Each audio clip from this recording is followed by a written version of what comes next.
தொடர்ந்து செய்திகளை விரிவாக பார்ப்பதற்கு முன் இந்நேரத்திற்கான தலைப்புச் செய்திகளை பார்க்கலாம். சென்னையை அடுத்து செம்பியத்தில் பகுஜன் சமாஜ் மாநில தலைவர் ஆம்ஸ்ட்ராங் படுகொலை. வெறிச்செயலில் ஈடுபட்டு தப்பியோடிய 6 பேர் கொண்ட மர்ம கும்பல் குறித்து காவல்துறையினர் தீவிர விசாரணை.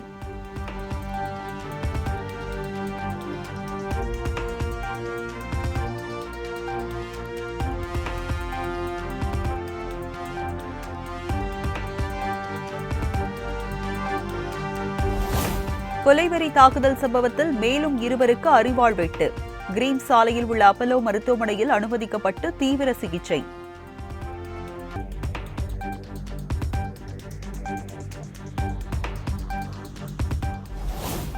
இங்கிலாந்து பிரதமர் ரிஷி சுனக்கின் ராஜினாமாவை ஏற்றார் இங்கிலாந்து அரசர் சார்லஸ்.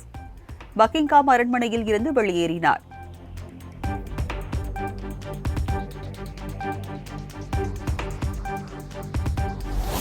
நாடாளுமன்ற தேர்தலில் தோல்வி அடைந்ததை அடுத்து கன்சர்வேட்டிவ் கட்சித் தலைவர் பதவியை ராஜினாமா செய்தார் ரிஷி சுனக்.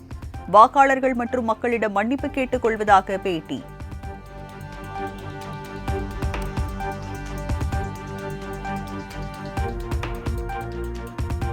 பிரிட்டன் நாடாளுமன்ற தேர்தலில் பிரம்மாண்ட வெற்றி பெற்று ஆட்சி அமைக்கிறது தொழிலாளர் கட்சி. புதிய பிரதமராக கீர் ஸ்டார்மர் பதவியேற்க உள்ளதாக தகவல்.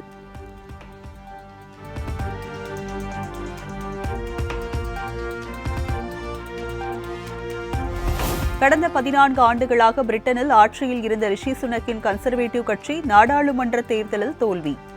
100 இடங்களை கூட வெல்ல முடியாமல் படுதோல்வி.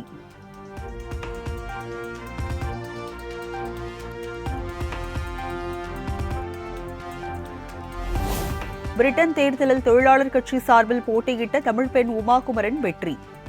அந்நாட்டு வரலாற்றில் முதல் தமிழ் எம்பியாக ஈழத்தமிழர் உமாகுமரன் சாதனை.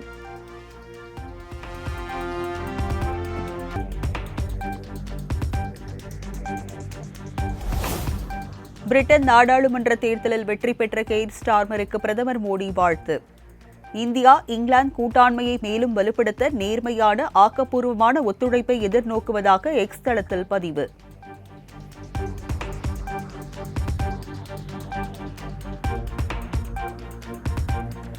நீட் முதுநிலை தேர்வு ஆகஸ்ட் 11ஆம் தேதி காலை மாலை என 2 வேளைகளில் நடைபெறும் என அறிவிப்பு.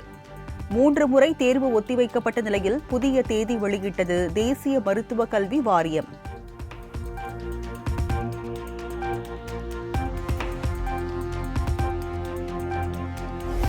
நீட் தேர்வு முடிவுகளை ரத்து செய்யக்கூடாது என உச்சநீதிமன்றத்தில் மத்திய அரசு வலியுறுத்தல். தேர்வுகள் நியாயமாகவும் வெளிப்படைத் தன்மையுடனும் நடைபெற புதிய சட்டத்தை இயற்றியுள்ளதாக பிரமாண பத்திரம் தாக்கல்.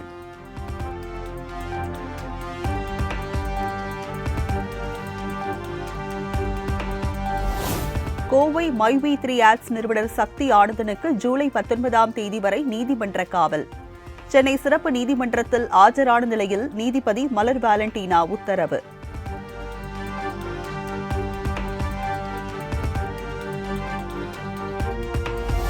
தமிழகத்தில் தென்மேற்கு பருவமழை இயல்பை விட 98% கூடுதலாக பதிவு. ஜூன் 1ஆம் தேதி முதல் இன்று வரை 116 மில்லிமீட்டர் மழை பதிவாகி உள்ளதாகவும் சென்னை வானிலை ஆய்வு மையம் தகவல்.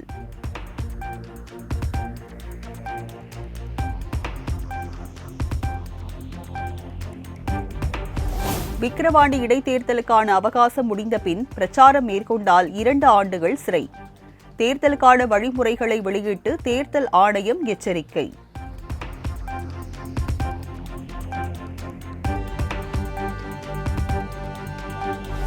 மக்களவைத் தேர்தலில் போட்டியிட்ட வேட்பாளர்களின் செலவு கணக்கை வரும் 11ஆம் தேதிக்குள் அனுப்பி வைக்க வேண்டும்.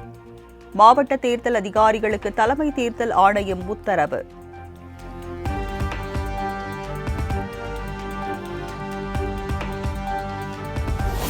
சென்னை, திருவள்ளூர், சேலம், செங்கல்பட்டு ஆகிய பகுதிகளில் திமுக வழக்கறிஞர்கள் ஆர்ப்பாட்டம். மத்திய அரசின் 3 குற்றவியல் சட்டங்களை திரும்பப் பெற வலியுறுத்தல்.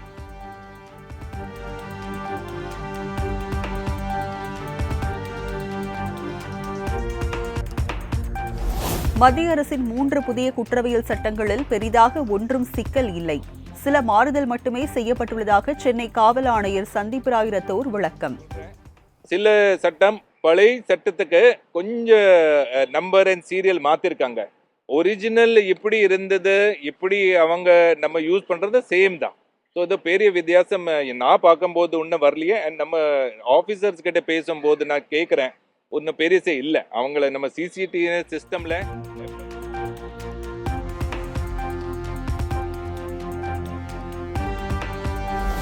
மத்திய அரசின் 3 குற்றவியல் சட்டங்களுக்கு எதிராக திங்கட்கிழமை நீதிமன்ற புறக்கணிப்பு. சென்னை உயர்நீதிமன்ற வழக்கறிஞர் சங்க தலைவர் ஜி மோகனகிருஷ்ணன் அறிவிப்பு.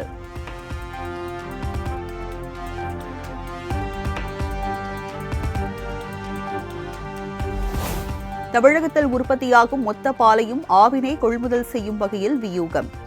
தனியாரை விட ஆவினுக்கு பால் வழங்குவதே உகந்தது என்ற நிலையை உருவாக்க நடவடிக்கை எடுக்கப்படும் என அமைச்சர் மனோ தங்கராஜ் உறுதி.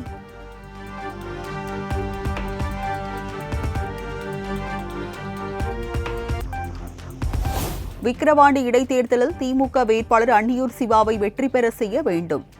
எக்ஸ் தள பக்கத்தில் வீடியோ வெளியிட்டு முதலமைச்சர் மு.க.ஸ்டாலின் வேண்டுகோள். பல்வேறு பொறுப்புகளை வகிச்சவர் தற்போது விவசாய தொழிலாளர் அணியோட மாநில செயலாளராக பொறுப்பு வச்சுட்டு இருக்காரு. இப்படிப்பட்ட அன்னியூர் சிவா அவர்களை விக்கிரவாண்டி தொகுதியின் சட்டமன்ற உறுப்பினராக தேர்ந்தெடுத்து அனுப்பி வைங்கன்னு அன்போடு.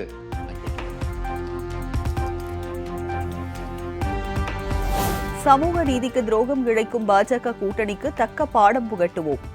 முதலமைச்சர் மு.க.ஸ்டாலின் வலியுறுத்தல்.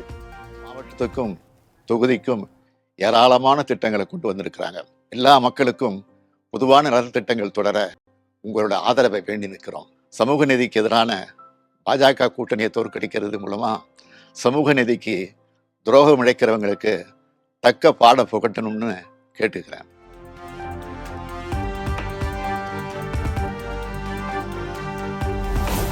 திமுக அரசின் திட்டங்களை பட்டியலிட்டு வீடியோ மூலம் முதலமைச்சர் மு.க.ஸ்டாலின் பிரச்சாரம். இந்த மாதத்தில் இருந்து கூடுதலாக 1,48,000 பேருக்கு மகளிர் உரிமை தொகை வழங்கப்படும் எனவும் அறிவிப்பு. 1,16,00,000 மகளிர் மாதந்தோறும் 1,000 ரூபாய் உரிமை தொகை பெறாங்க. இந்த மாசத்திலிருந்து புதுசா 1,48,000 பெண்களுக்கு மகளிர் உரிமை தொகை தரப்போறோம்.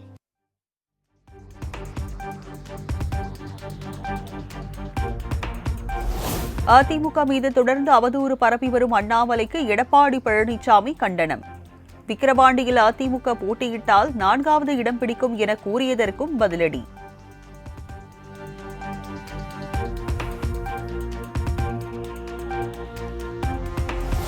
தமிழ்நாட்டில் பாஜக வளர்ந்ததாக கூறி வாயால் வடை சுடுகிறார் அண்ணாமலை. அதிமுக பொதுச் செயலாளர் எடப்பாடி பழனிசாமி காட்டம்.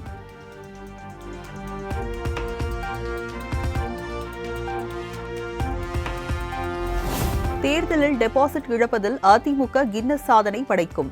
அதிமுகவை பழனிசாமி அழித்து வருவதாகவும் பாஜக மாநில தலைவர் அண்ணாமலை விமர்சனம். டெபாசிட் இலக்கு வச்சாங்க.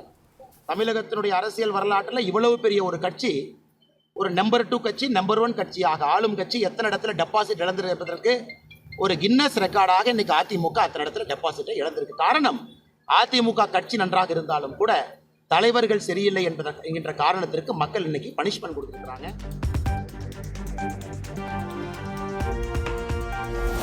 ரேஷன் பொருட்கள் விநியோகத்தை சீர் செய்ய தவறிய திமுக அரசுக்கு அதிமுக பொதுச் செயலாளர் எடப்பாடி பழனிசாமி கண்டனம்.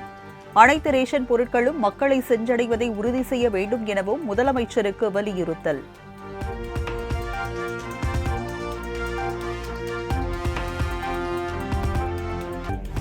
தவறான தகவல்களையும் தேவையற்ற கண்டனங்களையும் தெரிவிப்பதை எதிர்க்கட்சித் தலைவர் நிறுத்திக் கொள்ள வேண்டும். எதிர்க்கட்சித் தலைவர் எடப்பாடி பழனிசாமிக்கு சட்டத்துறை அமைச்சர் ரகுபதி எச்சரிக்கை.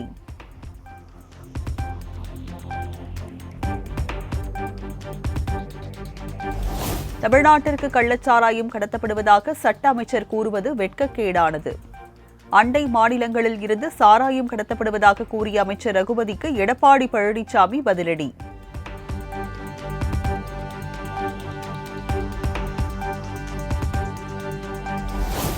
நீட் தேர்வு வேண்டாம் என்ற கருத்தை நாடாளுமன்றத்தில் தொடர்ந்து வலியுறுத்துவோம். நீட் தொடர்பான நடிகர் விஜயின் கருத்தை வரவேற்பதாகவும் திமுக எம்பி கனிமொழி பேட்டி.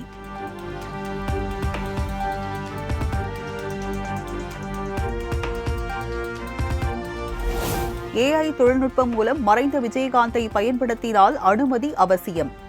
திரைத்துறையினருக்கு தேமுதிக தலைமை வேண்டுகோள்.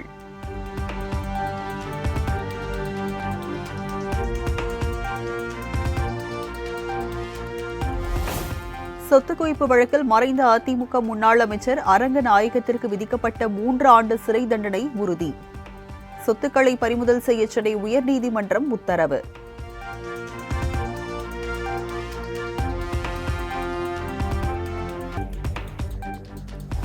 டாஸ்மாக் மதுபான கடைகளில் காலி பாட்டில்களை திரும்பப் பெறும் திட்டம் செப்டம்பர் மாதம் முதல் தமிழ்நாடு முழுவதும் அமல்படுத்தப்படும்.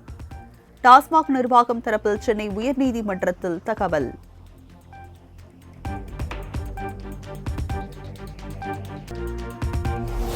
உதகை படகு இல்லத்தில் பணியாளர்கள் திடீர் வேலைநிறுத்த போராட்டம். படகு சவாரி செய்ய முடியாமல் சுற்றுலா பயணிகள் ஏமாற்றம்.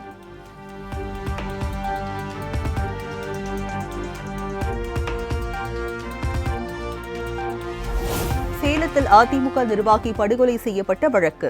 கைது செய்யப்பட்ட திமுக கவுன்சிலரின் கணவர் உட்பட 10 பேர் சிறையில் அடைப்பு.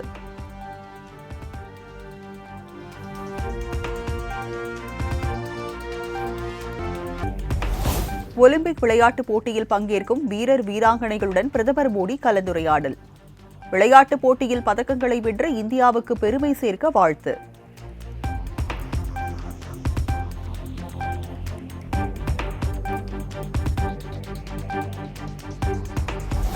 ஹத்ராஸ் கூட்ட நெரிசலில் சிக்கி 120க்கும் அதிகமானோர் உயிரிழந்த விவகாரம். உயிரிழந்தவர்களின் குடும்பத்தினரை நேரில் சந்தித்து மக்களவை எதிர்க்கட்சித் தலைவர் ராகுல் காந்தி ஆறுதல்.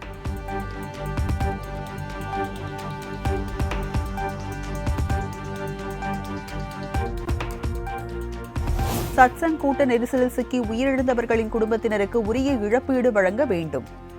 உயிரிழப்பு சம்பவம் குறித்து அரசு உரிய விசாரணை நடத்த வேண்டும் எனவும் ராகுல் காந்தி வலியுறுத்தல்.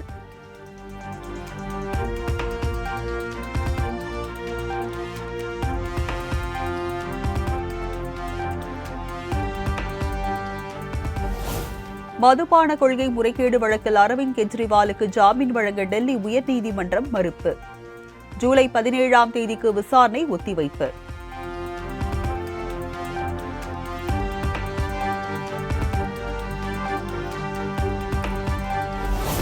மதுபான கொள்கை முறைகேடு வழக்கில் கைது செய்யப்பட்டுள்ள முன்னாள் முதலமைச்சர் சந்திரசேகர் ராவின் மகள் கவிதா ஜூலை 18ஆம் தேதி வரை நீதிமன்ற காவலை நீட்டித்து டெல்லி ரோஸ் அவென்யூ நீதிமன்றம் உத்தரவு.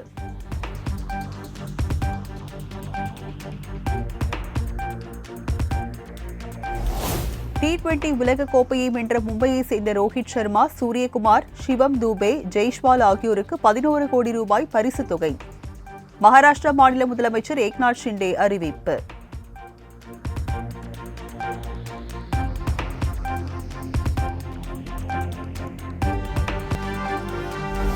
$375 மில்லியன் வாடிக்கையாளர்களின் விவரங்கள் இணையத்தில் விற்பனைக்கு இருப்பதாக வெளியான தகவல் வதந்தி. வாடிக்கையாளர்கள் அச்சம் கொள்ள தேவையில்லை என ஏர்டெல் நிறுவனம் விளக்கம்.